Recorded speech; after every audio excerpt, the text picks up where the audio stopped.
Like this show and want to make your own? Let me tell you about Anchor. It's free, and they have creation tools that allow you to record and edit your podcast right from your phone or computer. And now you can even add any song from Spotify directly to your episodes. The possibilities are endless for what you can create, whether it's music analysis, your own radio show, or something the world's never heard before. Anchor will distribute your podcast for you so it can be heard on Spotify, Apple Podcasts, and many more.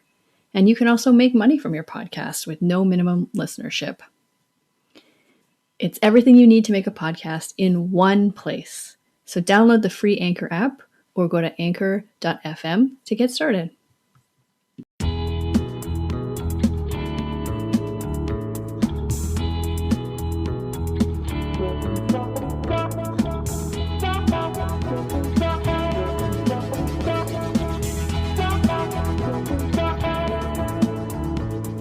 Hi, and welcome to the Vocal Fries Podcast, the podcast about linguistic discrimination. I'm Carrie Gillen. And I'm Megan Figueroa. Carrie, you're about to get on a plane. Well, soon. Very soon. Pretty soon, yeah. Tuesday night, taking the red eye, which I hate, but there wasn't really a better option. Yeah, the red eye to Boston. Yeah, so if anyone is in the Boston area and wants to come watch me on a panel talk about linguistics podcasts, you should come.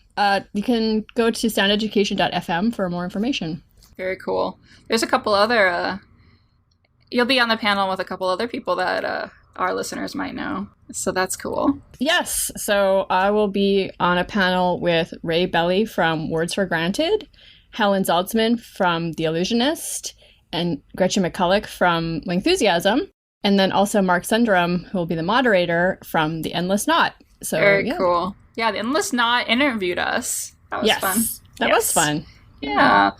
You're going to see like fall colors and stuff. Yeah, and it's going to be a little chilly. I mean, not like super cold, but yeah, not warm. So yeah, it'll be kind of a nice break because it's still too hot here. Yeah, I love Arizona, but it's currently 90 degrees, so I'd like it to be a little bit cooler. I mean, 90 would be kind of okay. It's hotter than that here. Oh. Like 95. It's too much. Yeah, well. The desert. So it is the desert. You thanked someone last week and you said a name wrong? Sounds like something I would have done. Not last week. I don't know when it was. It was a while ago. Okay. Yeah, so Joshua Hillerup. I think that's how you say it. If I'm still saying it wrong, I'm sorry. That's what it looked like you were trying to tell me to say it. I like the rising intonation when you say it as well. Because I'm not sure. He said, I don't know the IPA, and I was like, yeah, that's fair. Not everyone knows it. Right. But here's a point where it's like, if only. Yeah. Then I would feel more confident. Yeah.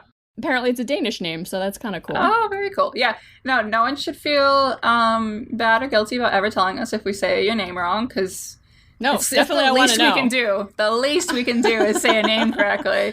Also, like, as a curiosity, I actually want to know. Yeah. Yeah. So it's both selfish reasons and not so selfish reasons. Right. Yeah. Names are important. Names are important. We also have to thank everybody from last month. So last month was my birthday month, and we asked everybody to support us. And we got a bunch more people. So I want to thank Kirsten Baker-Williams, who is one of my oldest friends. Oh, yeah, she is. Thanks, Kirsten. Hi, Kirsten. Steve Politzer-Ahles, and I hope I said that right. Shauna Coppola. Kate K, who is another friend of ours, but she only has Kate K here, so I'm going to respect that. Yeah. Janie Lee upped her monthly subscription by like double, so that was kind of nice. That's really nice. You. Yeah. Emma Manning and Alexander Drexel, who is from the Troublesome Terps. Wow, thank you. 2 more friends, Miley Lee and Allison Bills. So thank you guys so much. No one did this for my birthday. Well, you didn't ask. I know, I'm kidding. I'm kidding. Very cool. Thank you all. We're getting closer and closer to being able to do transcriptions, which... Yes, we're so close. We just need, I think, $35 more, so that would be amazing. Also, actually, it's either Lena Who or Lena How. I'm not 100% sure. I want to say Who, but she's at Santa Barbara, assistant professor there, and she is offered to pay for professional transcriptions for 2 episodes for her own purposes and then also give them to us. Oh, wow. So thank you so much. And anybody else who wants to like help us out in that way, of course we'll take it. Yeah, no, I know at Lena Signs on Twitter. I feel like I only know people by their Twitter handles. I'm sorry. That's amazing. So yeah, we know we need them. This is not intentional. No. Erasure. It is a money thing. You know, we want to keep indie, but we you know, there are some things that go along with being an indie podcast, like sometimes not having any money. Yeah. Yeah. So, yeah. And especially for this particular episode that we're putting out today, Yeah. I really want this one to be transcribed. Yeah. So I probably will push it up higher in my queue to make sure it gets out there. Yeah. This is an important Because episode for sure. It's very relevant. You know, Yeah. we're talking about people with disabilities on podcasts and why it matters that we hear different voices. And also this kind of reminds me that the audio in this episode is not the best that we've ever put out. Right. But it's worth listening to for the content. And it's also a good reminder that sometimes it's okay to be uncomfortable. Yeah. Absolutely. Right, so you about to make me uncomfortable, or what are you about to tell me? Oh, yeah. This is going to make you so mad. Okay. There's this pathologist who now lives in the States, but for a while lived in Canada, and he's originally from Nigeria. I don't know what his citizenship status is. Not really important, but I didn't want to say that he's Nigerian if he's not, you know? Anyway. Yeah. So he was an expert witness in a trial. There's these Canadian parents who basically didn't get treatment for their child because they just don't believe in modern medicine, I guess, and the child died. So the pathologist is like, yeah, this child had, I think, some kind of meningitis, and if he had been treated, he would have survived.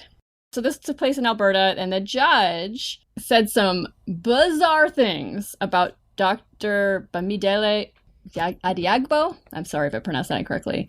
Okay, so his ability to articulate his thoughts in an understandable fashion was severely compromised by his garbled enunciation, his failure to use appropriate endings for plurals and past tenses, his failure to use the appropriate definite and indefinite articles, his repeated emphasis of the wrong syllables, dropping his H's, mispronouncing his vowels, and the speed of his responses. Is he saying this in court? This was part of his decision. Basically, he said, his testimony doesn't count because he can't speak English with a Canadian accent. Yeah. Wow. This is Canada in 2019. Late 2019. Yep. Wow. And for it to be part of the decision. Right. And let me guess, he was white. I don't know.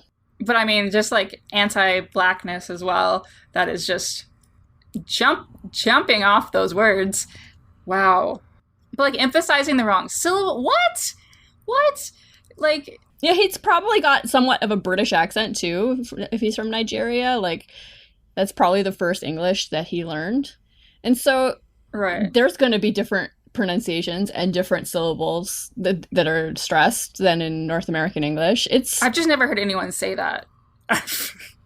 Describe someone's English like that because they have a different accent. At least no one's white English.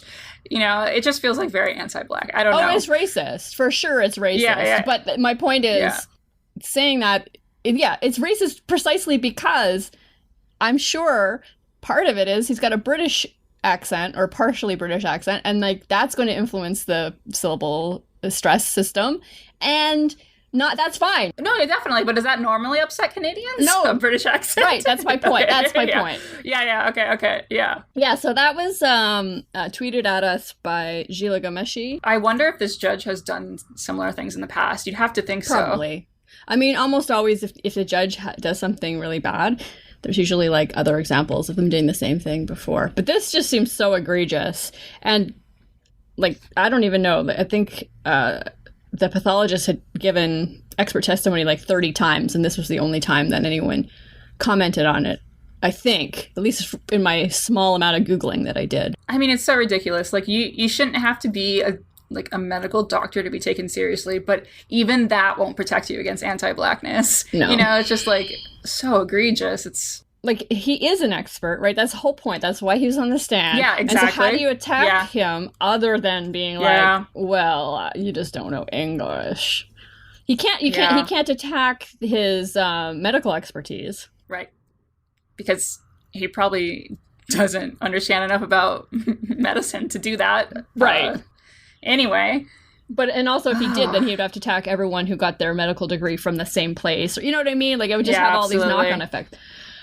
So ultimately, I mean, this just reminds me of everything, but it's like, justice is not justice because it's still human beings that are laying out the justice. So it's just as biased as X person is going to be. It's not this, you know, there's no baseline of justice because, I don't know, it's just so infuriating. It's so frustrating. These reminders that, you know, a different judge would have had, then there would have been a different result. Potentially, yeah. Yeah. Yep. Yep.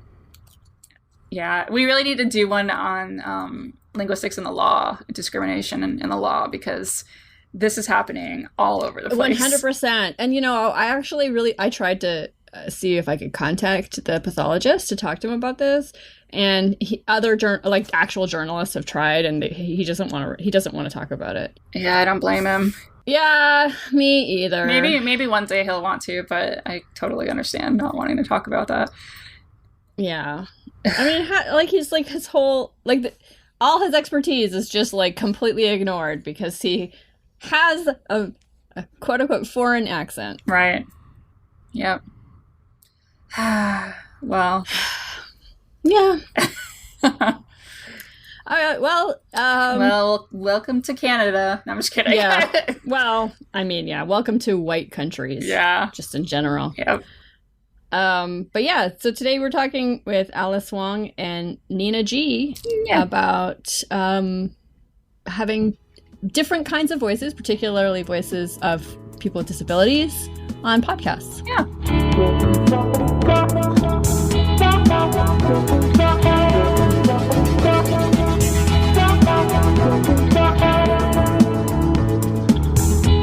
So today we have two guests. We have Alice Wong, who is a disability rights activist and the founder and project coordinator of the Disability Visibility Project, which collects oral histories of people with disabilities in the United States with StoryCorps.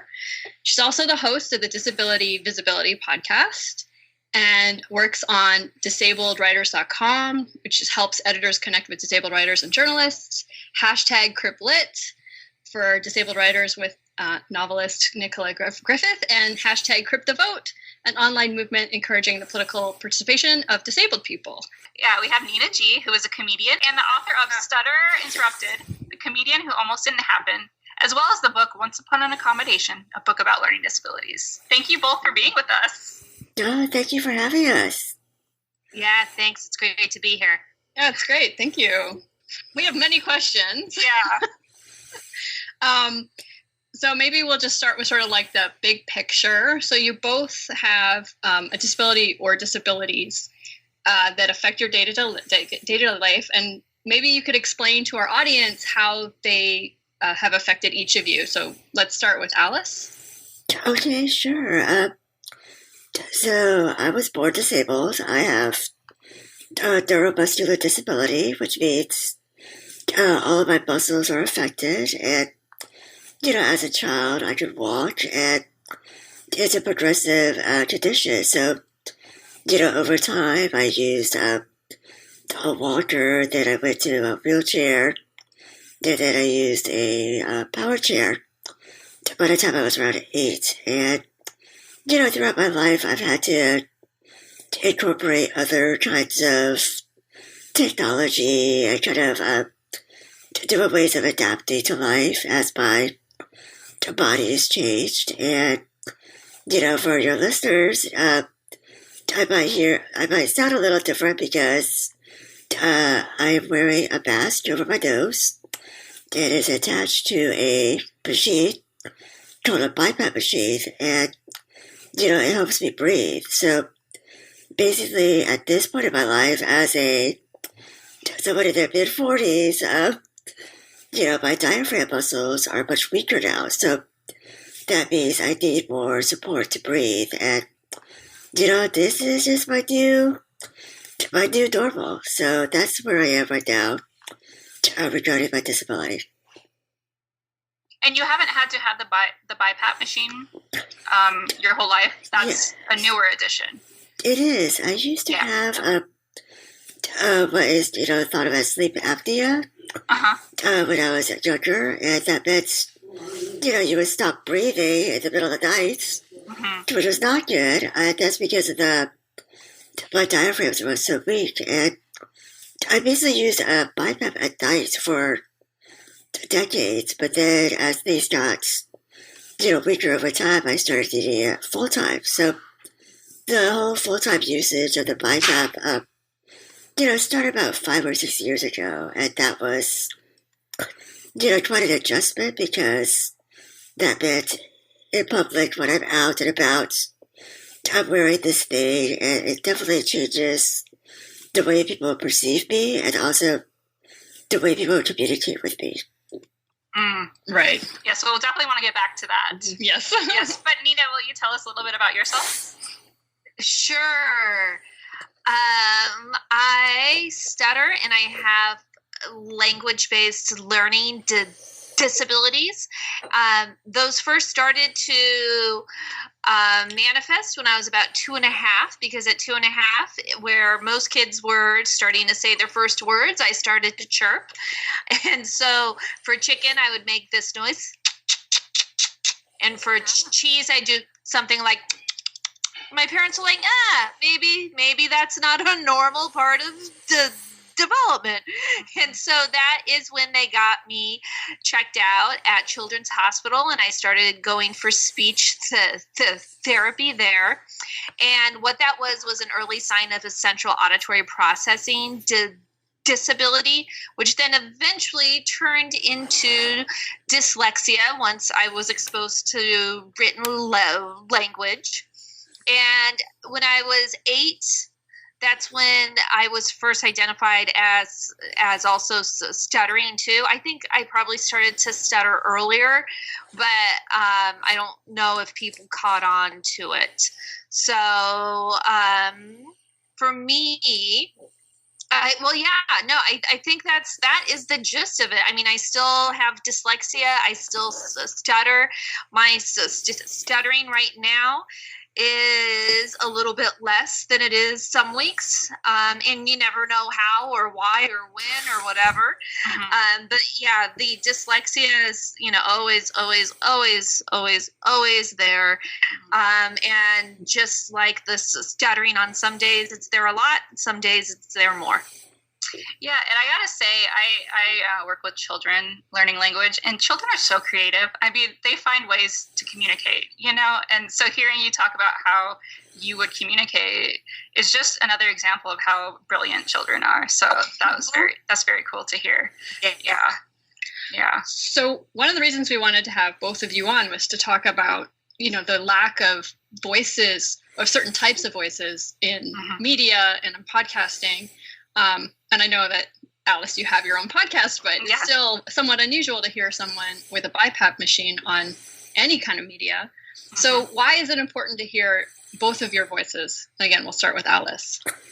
Well, I think that's why I, started my podcast, is that I think a lot of us, we're all kind of consumers of media, and, I did notice how there's such a lack of representation.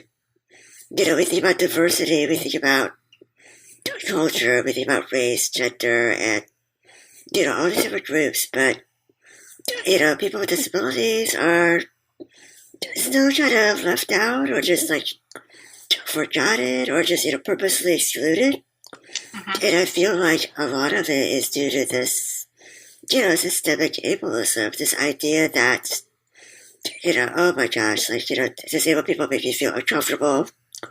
Disabled people remind me of, like, my own frailties, or, just things that, we're often very much reminders of people that, we're not really invulnerable. We're just, people have differences, and that we all struggle, and, it's not entirely like this, overarching tragedy or problem. And I think, it's been predominantly framed that way. And, part of it has to do with, well, who's telling the stories? Right. It's mostly not disabled folks, and the predominantly white disabled folks who are the ones who get represented. So that to me was kind of like the problem. And I think especially with audio in the radio / podcasting world, I do think there is this culture of this,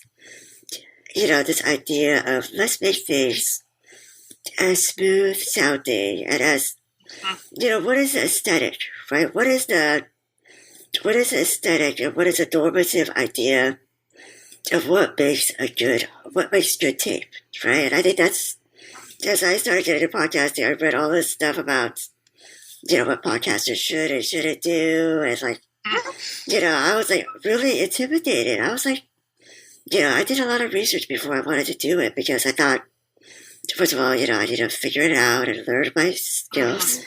But also, there's a lot about what is good. And I think that to me is very interesting, because in our goal for good sound, we leave out a lot of kinds of sounds that are organic to so many of us. And that's kind of one of my, ulterior hidden agendas in my podcast, even though it's, it's my attempt to actually try to get people uncomfortable, like to force the listeners to actually think, oh, I gotta put a little bit more work into listening and to like understanding, because who are we centering really in our audio or in our media making, right?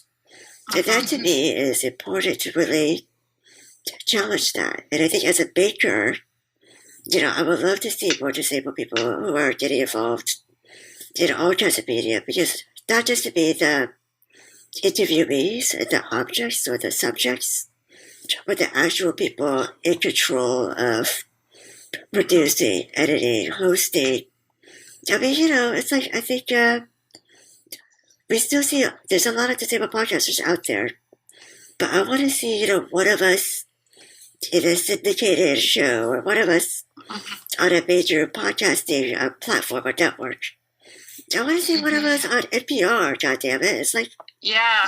I mean, that's exactly. like with all this, bullshit conversation about diversity of media, which is like, I want to put like air quotes, because it's really tiresome. I think because people love to give lip service, but they don't really put their money where their mouth is, and they're not really committed to sharing their platforms and resources, right? Like they talk a good talk about reaching out, but do they really uplift and actually pay marginalized folks to be making this media? No, they don't.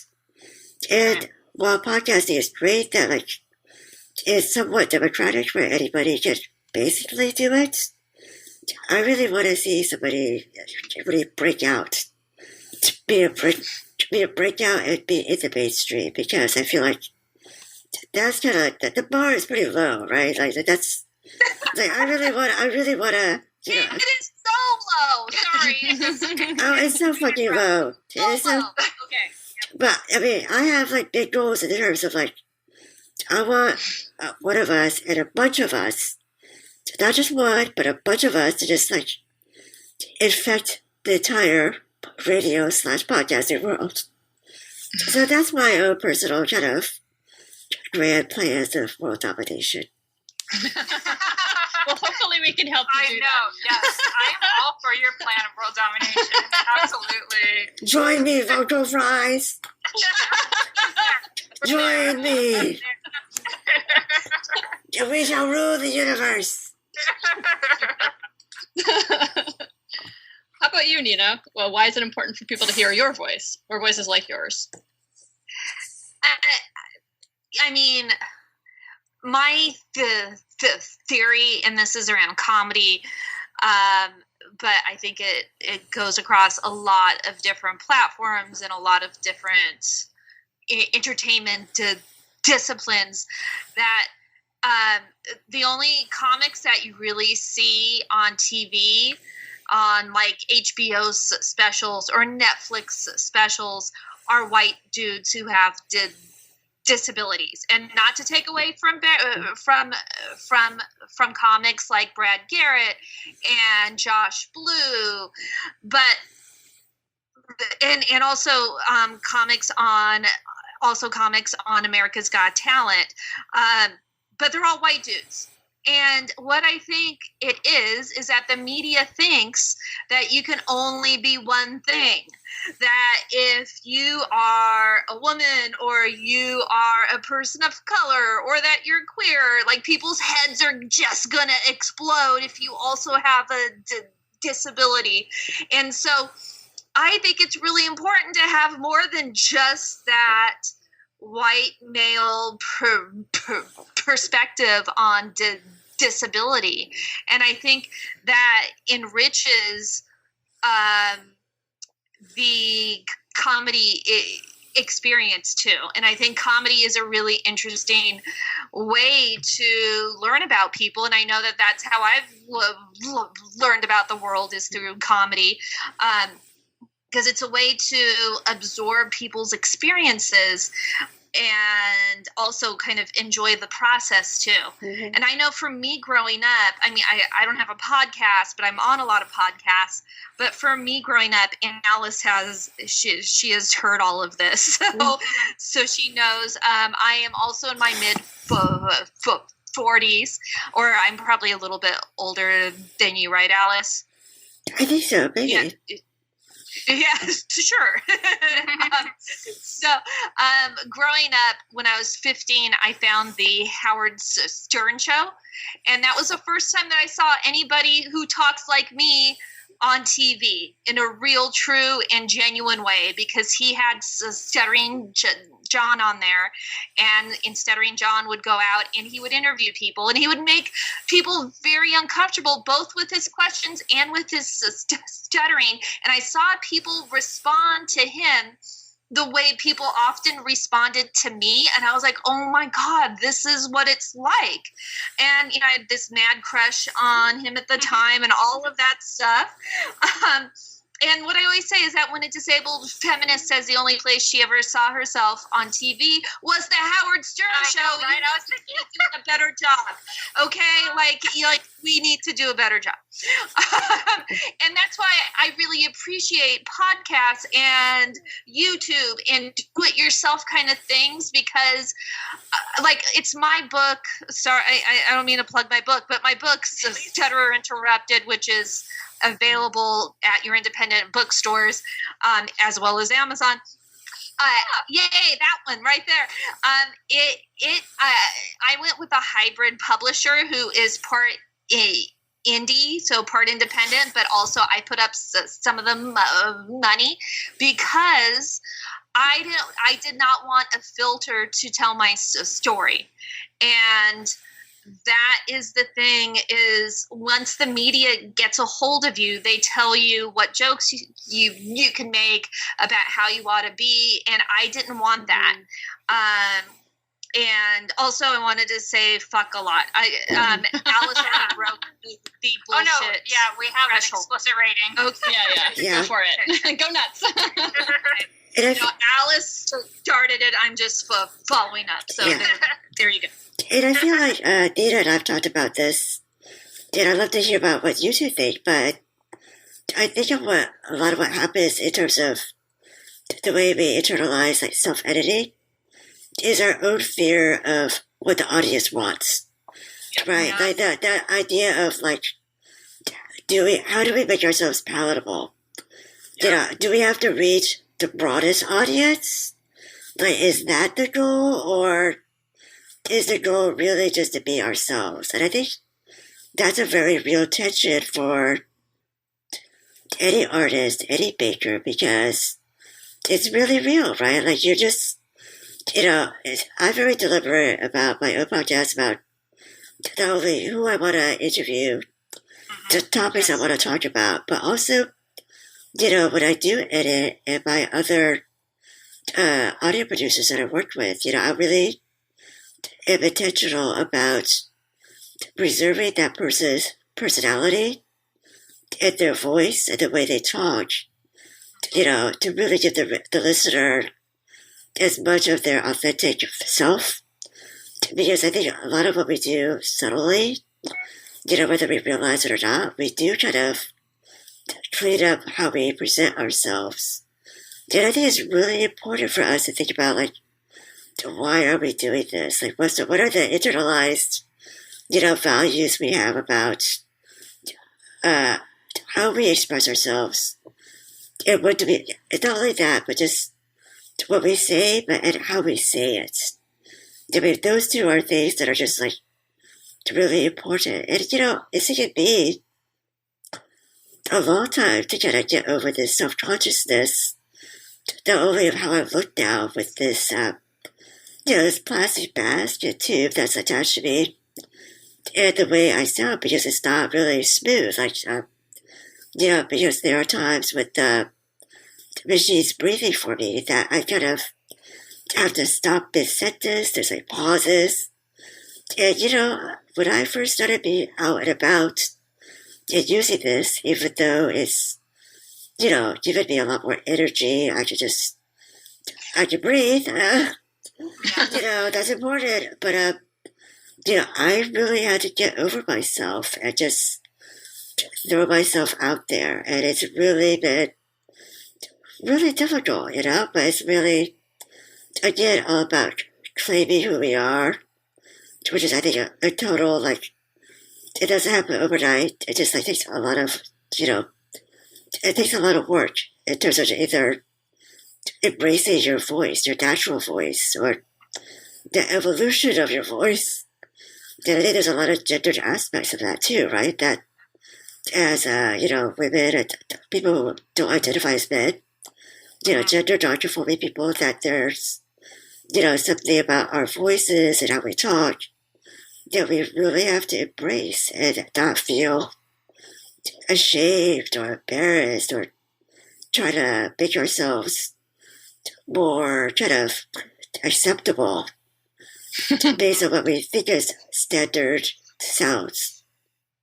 Yeah, absolutely. Like when I was just thinking, because I know I had the experience that you just you just put out there right now, because I was thinking, wow, so you're a comedian and we have another podcaster. You're putting your voices out there like Carrie and I are doing, and I was just terrified. And I'm 2 years in, I'm still kind of terrified of it. Do you all look at the comments? Are you worried about that? Were you worried about that before you went into this? Like what people are saying about you, or have you gotten to the point where you just don't care anymore? There's actually a chapter about that in Nina's book. Oh, really? Yeah. And so I will let Alice address this first, and then I'll go. Yeah. Are you sure? You want to go first? You go first. Yeah. Okay. So, I mean, what I always tell people is that they should never pity me for stuttering or for having dyslexia or any kind of disability, but they can pity me for going to Catholic school in the 1980s. That fucking sucked. And it's wonderful Catholic schools out there, but I was not at one. And so for me, like as a disabled person, woman especially, like I've been trashed my whole life. And so when I put my shit up on YouTube, it was like, you cannot hurt me as much as I was hurt in third grade. Also, I went to grad school. They haze you. Like that is like, and those are people who have power. A troll who is typing in on YouTube, they don't have any power over me. And so fuck them. And so I love it. that is how I have been able to handle that. And I think Nina's talked about having a lot of hecklers when she does stand up. And, it's just like, I'm already disabled, I've survived. It's like, you cannot do anything that I've not gone through already. Yes, what I always say is that I am somebody who has a black belt who then goes and walks down the street hoping someone comes and attacks me so that I can use it on them. Because I have a black belt in this, and you heckle me, you're going down, because I've been dealing with this since I was 8 years old. So it's not going to be fun for you. No, it's not. And it's really interesting. I guess just for my part, I try not to, well, okay. I haven't received any major, traumas in terms of just like about the podcast.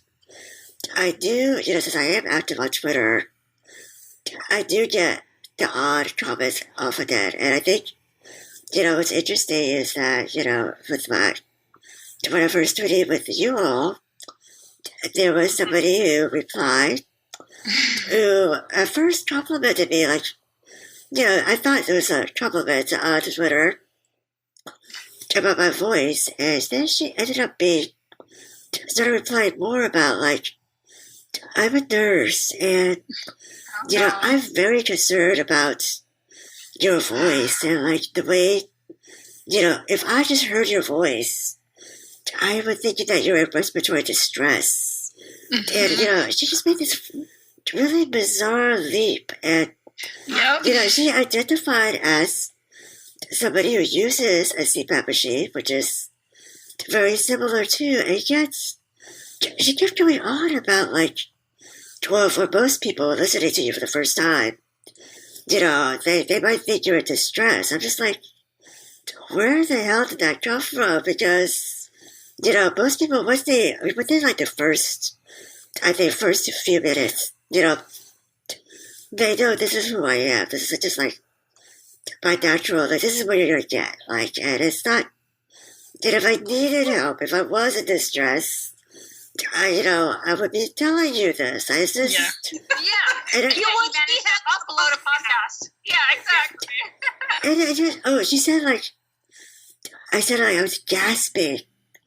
And I was like, gasping. I'm like, I know I sound different, but I would never characterize the way I sound as gasping. And for somebody who uses that same kind of device, I just found it so, like, fascinating, because she made it sound like this, like, something that needed a medical intervention. And, to me, it's like, wow, like, what is the role of, like, what is she trying to say about people like me? And I just felt that just, like, so odd, and just so condescending, and just, like, overall, like, wow, like, is that what, do people think about that when they hear my podcast? And it's just, like, it really got me thinking, and I was like, well, I guess if they do, they do, but, like, if you can hang in there and listen to my 30-minute podcast, I should be dead by the end of the podcast if I was really gasping. But, I mean, I get some weird traumas like that. There was somebody one time, I'll post, like, photos of myself on Twitter, and people would poke fun at my face, at my mask, and, like, I'm like, people just thought, like, I was either, one person was not, like, is this for real? Like, it's like, they thought I was kind of exaggerating, or just, they were questioning, like, my, I guess, existence. I mean, it was bizarre. Sometimes, like, just the sight and sound elicits a lot of just, I guess, distress, or it's disturbing to people. And that, to me, I slightly delight in. The fact that I do want to disturb people, but not the fact that, there's a great side in the sense that they hopefully will get used to it. But I think it is a downer that in this day and age, people are still kind of freaked out by it. And I honestly, Well, and don't you think that part of that is, like I sometimes some of the responses to me are to be made fun of, like other comics will make fun. Audience members will sometimes do like like a pity moan. Some will try to fix me. There's like all these and then of course like the you're such an inspiration. If I talked like you, I wouldn't talk at all kind of people. So there's all these different kinds of classifications. And Alice, don't you think that when they do that shit, that like it's them trying to take away your power? It is them focusing in on how you're saying it instead of what you're saying, and they miss the whole point. Yeah, the fact that they're trying to like make it sound like they're just kind of medicalizing my existence, which is kind of so like, oh gosh, like really you're gonna go there? Like you're gonna worry about my health or my, versus like what I'm actually doing. It's just, again, people who I think want to frame us the way they think it should be framed.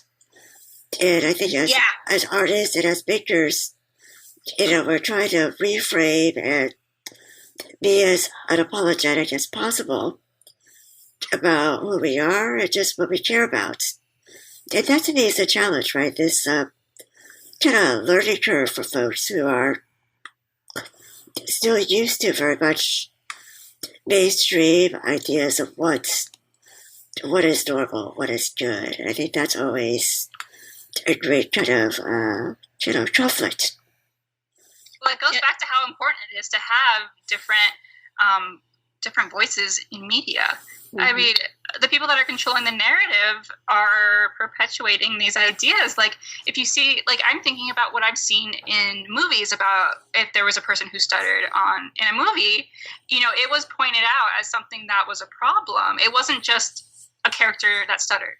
It was like, let's make this a point, and it's right. Do you feel that the same way, Nina? Oh yeah, no, we either kill ourselves by the end of the movie, get killed, or try to kill someone else. So that is pretty much what it is. Or we go on this quest to fix ourselves, like because a King's Speech. It's a King's Speech. Yeah. Wonderful film, great film. I can see why King George had to be fluent. He was going up against Hitler in the 1930s on the radio. His medium was the radio.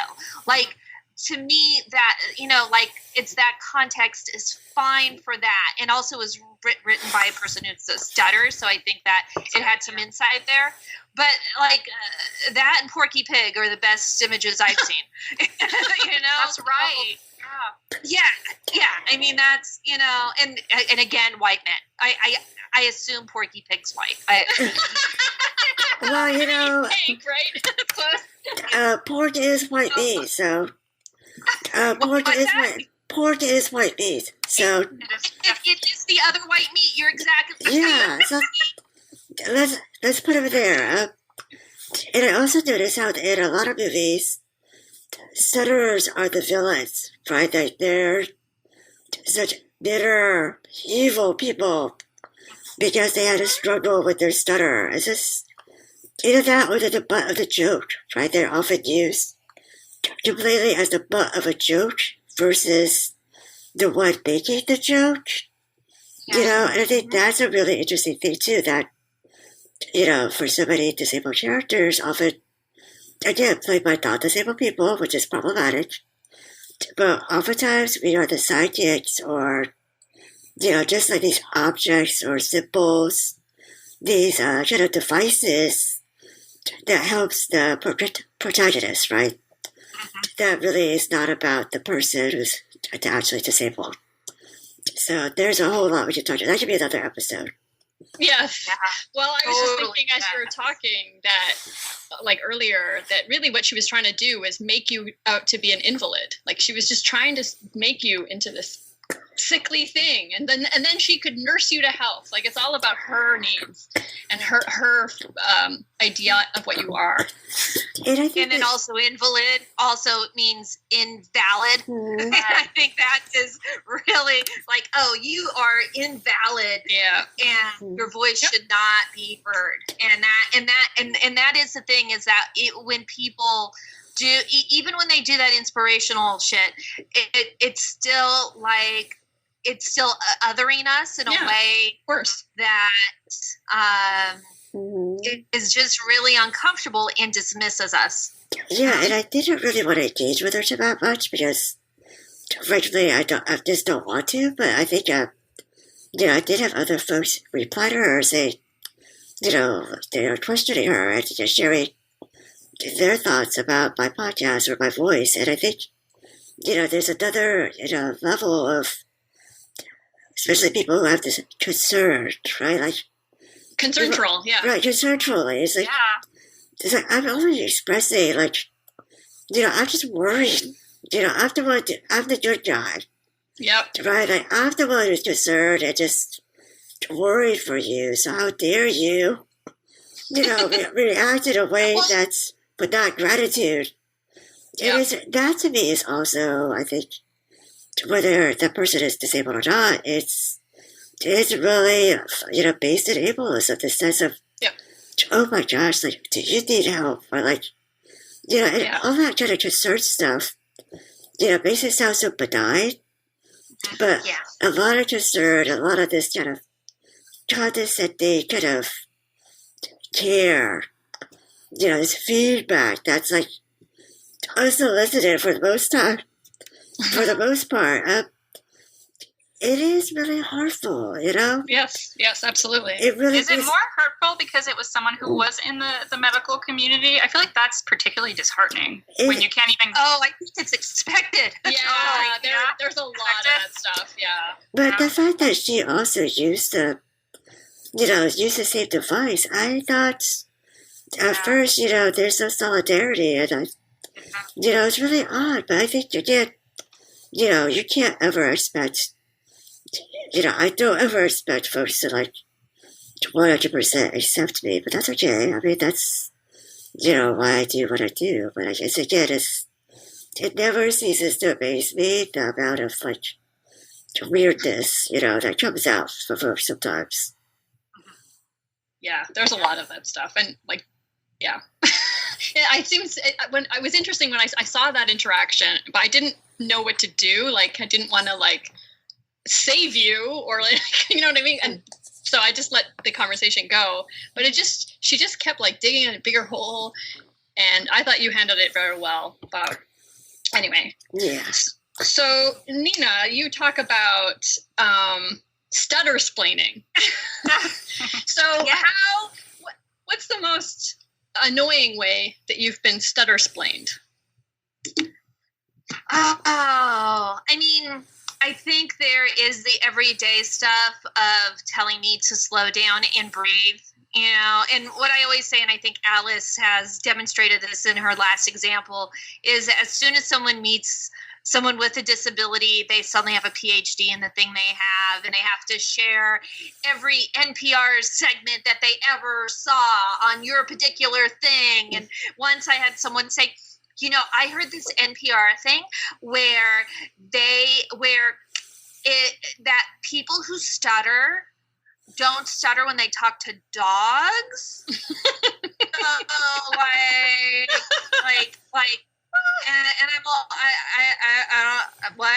He's well, like, isn't there like some kind of intervention that could be used for people who stutter to talk? And this is, someone who's very smart, supposedly. Like, isn't there, dogs? Like, can't that help? And I felt like saying, like, no, part of it's a thing we can learn from dogs. And I think I actually did say this. I said, the thing that we can learn from dogs is they shut up when they let us talk. And that is a beautiful thing about talking to dogs. So it's. Nina, have you tried yoga for your stuttering? I think every disabled person, every chronically ill disabled person have somebody say, "Have you tried yoga? I heard it I've done that helps." for the We depression live in too. the Bay Area, so we spend a Yes. lot of time in Berkeley. So this is what Alice and I have to deal with all the time. Oh no, it's here too. Yeah, like someone will either say, "Have you tried yoga?" or "Have you changed your diet?" when they know that I have depression. Causes everything. I know. Oh my God. I was like, I'm not going to stop eating legumes, okay? Beans are important to me. And it's Also, if they're causing depression, Yeah. What? What's happening? And I do want to share that there is a podcast out there from Australia. I was a guest on them, and they're called "Have You Tried Yoga?" Which is and I love it. I was like, they asked me to talk about other things, but I think they're podcasters are people with chronic illness, and I think that was just when they said, "Oh, our podcast is called Have You Tried Yoga?" I was like, yes. But just a shout out to them because that's a brilliant idea for a podcast. I think just that's a great name. It's lovely. I love it. shout out to other podcasters out there. Yes. Yes. Spread the love. Especially indie podcasts. Yes. Yes. Oh, so Alice, you often talk about how you identify with Darth Vader. Would you want to talk about that? Oh yes, I think just as we talked earlier about different stuttering characters. I think my role model. And also I'm a nerd, but I think let's face it, Darth Vader is a disabled character. I love Darth Vader so much. He is so misunderstood. And I just love how he can just force choke people. Because I too wish I had that power Don't we all? to shut people up. Whether it's through Twitter or just through the sound waves. But I think Darth Vader is pretty fantastic. I mean, yes, he is a villain, but he was also a human. He was somebody with vulnerabilities. He was someone who was traumatized. Somebody who's created harm, but often, in reaction or in response to pain. And I think that's interesting, too, that I tend to gravitate toward the villains and the scapegoats, but, I think, I think if you hear his voice, it's very much this sound through a mask, sound through mediated through technology. And, I think Darth Vader is one of those original kind of cyborgs. And, I completely identify as a cyborg. And I think a lot of disabled people are, before the Terminator, before, this thought of like hybrid android robots, people today who are disabled are the OG cyborgs, We live with a lot of different things that's in our bodies, attached to our bodies, that we use devices that make our lives possible. And that to me is really cool, right? That the fact that humans are so adaptable and that we've always found ways, to get our shit done. Yes. And just to add a disability nerd thing on that is that James Earl Jones, who is the voice of Darth Vader, is a person who stutters. I know that. Oh, you learned to talk like this. Was to foster fluency in his voice. That's interesting. So I did not know that, but I knew that Captain Sisko, what's his name? Oh, Avery Brooks. Avery Brooks.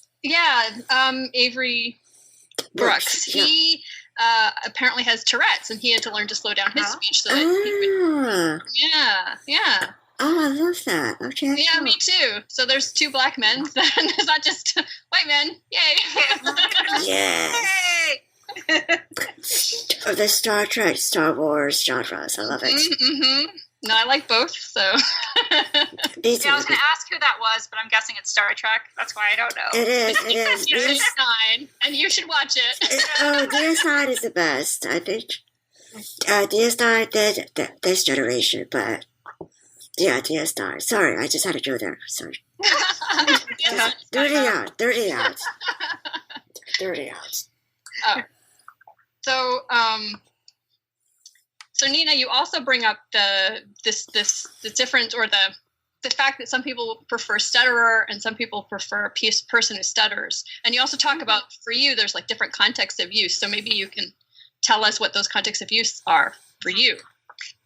Yeah, there's always those. It's the inside argument kind of things that we have when we all get together, and some people prefer person who stutters because you're putting the person first, and it's much like the disabled and person with a disability argument, and so there's a person first, and then there is I'm a stutterer because it encompasses a lot of aspects of my life.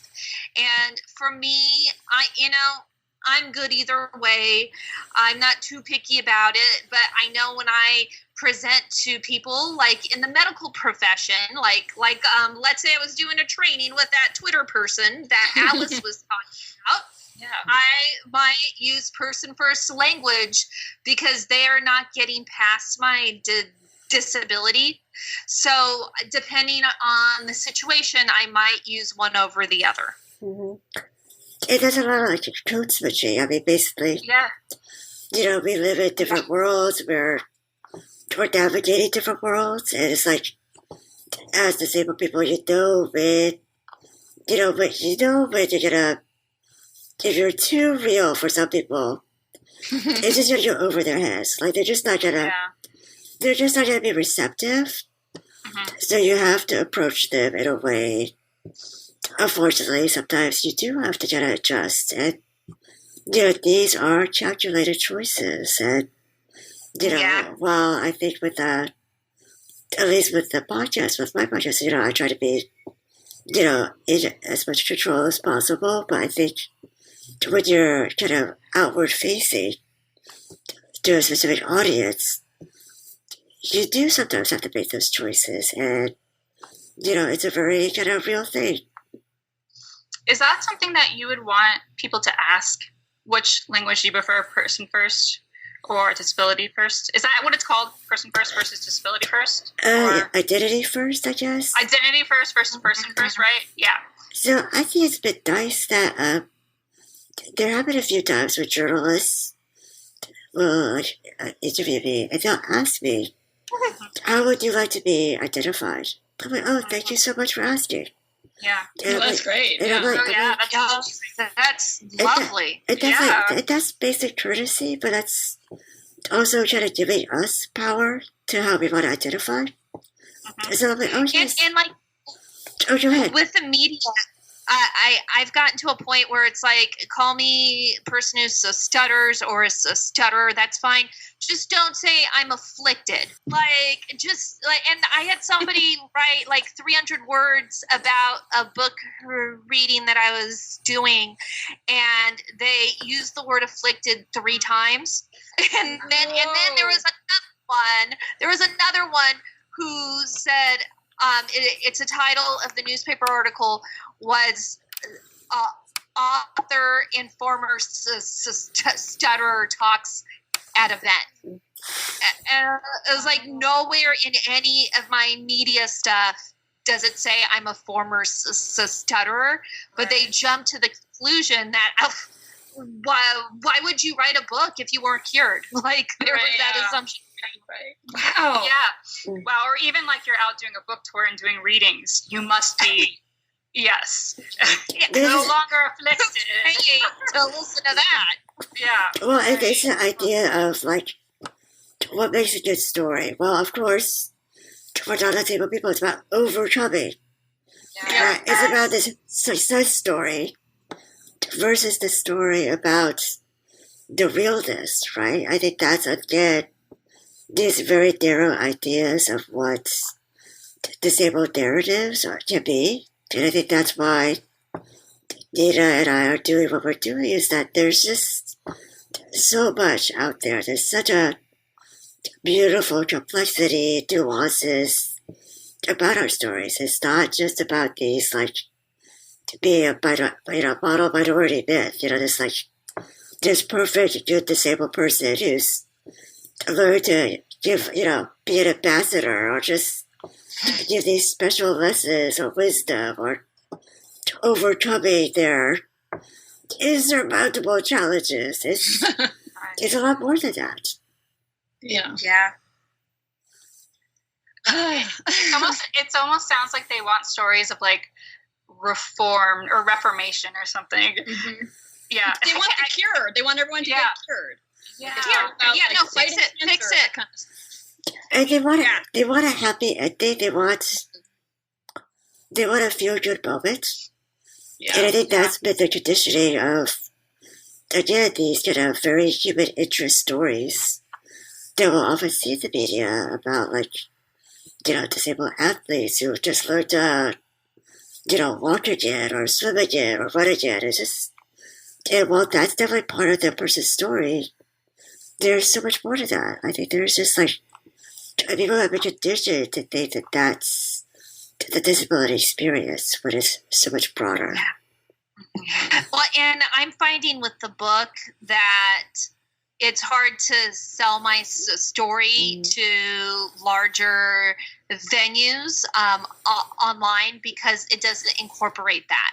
Where, like, I'm saying instead of I need to change, you need to change. Yes. That's not so popular in the media.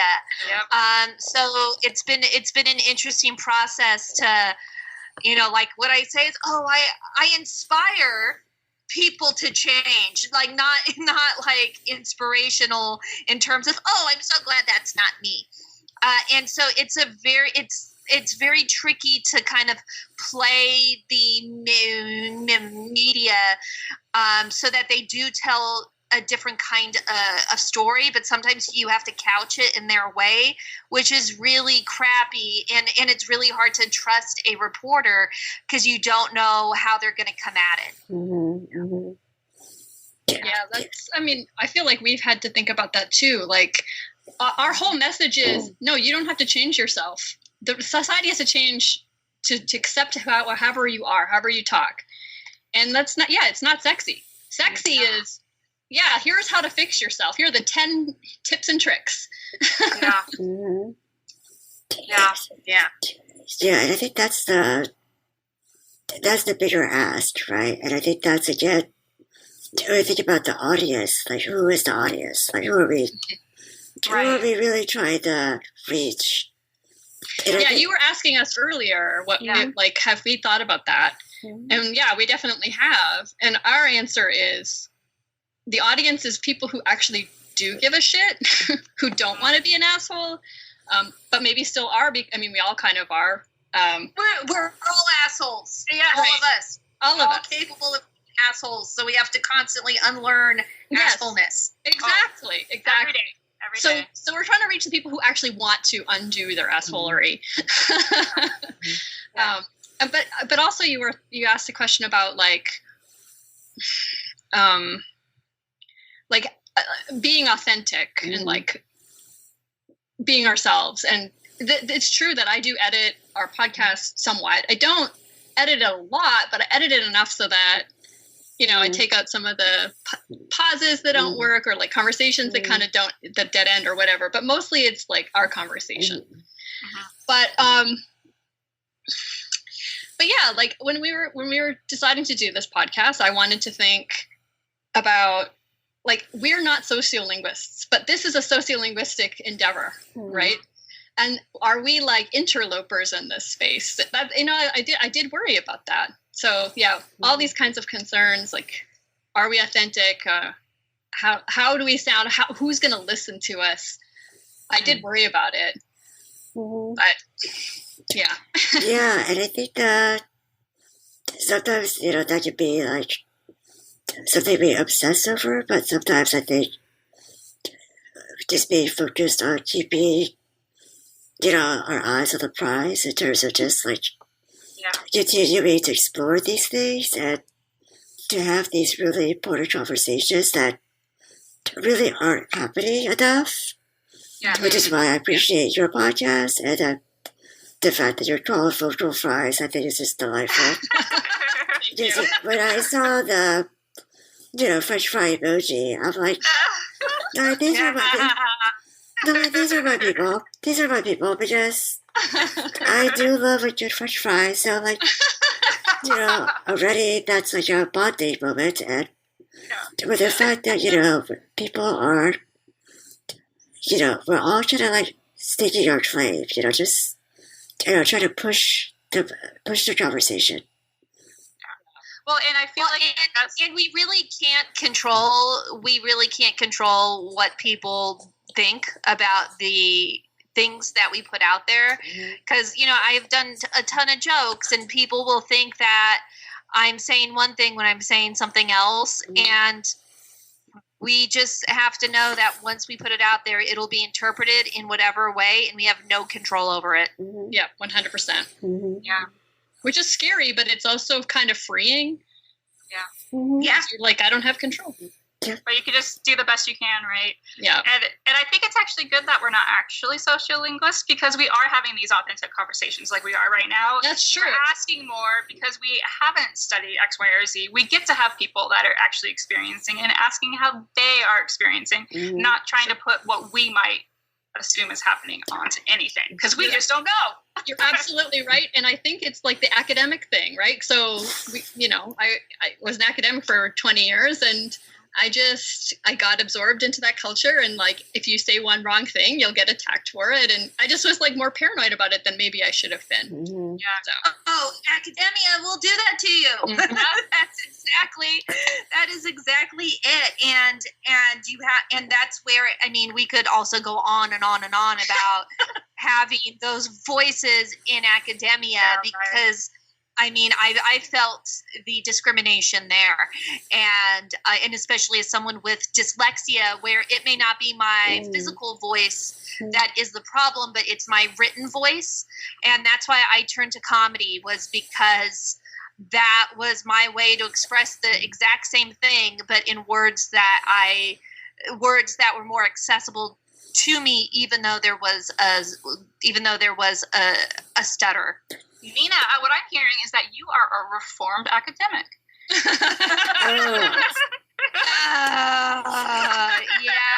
Yes, I guess so. And it's still an academic sometimes on certain days. Yeah, same here.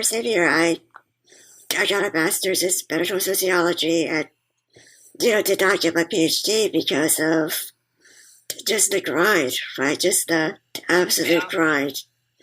And this idea of this, like, PhD that somehow gives you this, confers you with all this legitimacy, which is actually all BS if you think about it. So, like, I worked as a staff member at a university for, like, over 10 years, and I kind of just left because, it just wasn't as fulfilling as what I'm doing now. But I think, again, it speaks to your approach with your podcast is that, hosts and podcasters don't have to be the experts.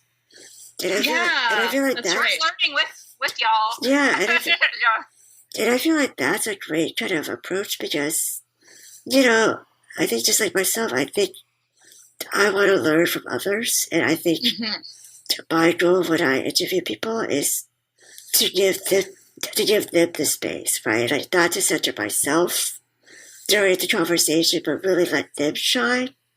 Yeah. And the fact that I'm just going to ask the questions that help guide our conversation, but it's just as much for me as a learning process that I hope is also, a great experience for the listener, because, I'm not ever going to pretend to be an expert on something, even though I do my homework before I interview somebody.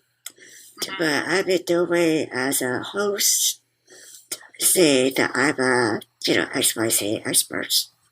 Right. Yeah. Absolutely. That's great. So both of you maybe can give us like what would you want our listeners to take away from this conversation, if you could sum it up in like a few sentences? Alice, I'm going to let you go first because you don't have dyslexia. I have to think about what I'm going to say. Okay. So you're up first.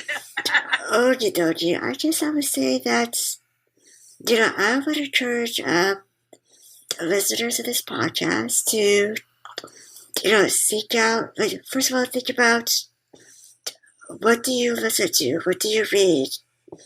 What kind of media are you consuming or culture? And what's missing in your diet, in your media diet? And I want you to encourage people to, have the curiosity and, interest in hearing more and learning from disabled people. And I think there's so many amazing writers, artists, in every genre, in every field that's out there that's doing amazing work. So I would just, recommend that because while it may seem like we're not there, we are there. And I think that's the bridge. That's really the voice that's missing is that we are there. Sometimes you just don't know it. And you may have to do a little bit of extra legwork to kind of find us, but we are out there. And I think it's worth the search. And there's just a lot to be learned and just a lot to be valued. That's great. Thank you.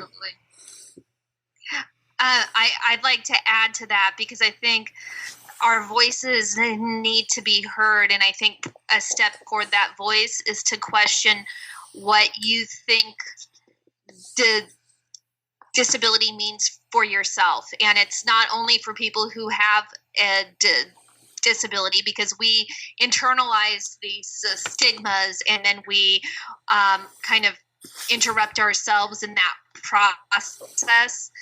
And I know that was why I didn't step on stage doing comedy for 25 years, because I didn't think someone like me could be up there. But for others, not only those with and without disabilities, we all hold those stigmas, and we have to question those and examine those and reform those so that we can think about disability in ways that give us power instead of ways that continue to oppress us. Well, that's great too. Thank you. Yeah, thank you so much. And maybe we should also have you tell our listeners where they can find you. Yeah. Did you go first? Sure. So you can find me, Nina G, at ninagcomedian.com, and my book's Stutterer Interrupted, The Comedian Who Almost Didn't Happen, at stuttererinterrupted.com. And also, I have a CD called Disabled Comedy Only that is available online. It's not a CD. I'm old. That's why I said a CD. Whatever that is. It's a download. It's an album. It's an album. Comics. So you can find that on CD Baby and everywhere else too. Cool. It's an audio experience. Yes. Okay, that. So first you find me at disabilityvisibilityproject.com. My podcast, Disability Visibility, is on iTunes, Stitcher, Spotify, and Google Play. And I guess also in July 2020, I'll be coming out with an anthology of essays by disabled people for the 21st century called Disability Visibility. They'll be published by Vintage Books, so Nice. Look out for it. Yeah, great. July 2020. Really exciting. That's awesome. And I'm on Twitter at SF Direwolf. Oh, you nerd. Yes. Total nerd. Yeah. Well, thank you so much for being here with us. Thank you. And shall we leave our listeners with one final message? Don't be an asshole. Don't be an asshole. Don't be an asshole. Yay! All right. Thanks so much Thanks, for having everyone. us. The Vocal Fries podcast is produced by me, Carrie Gillen, for Halftone Audio. Theme music by Nick Granum. You can find us on Tumblr, Twitter, Facebook, and Instagram at Vocal Fries Pod. You can email us at vocalfriespod@gmail.com, and our website is vocalfriespod.com.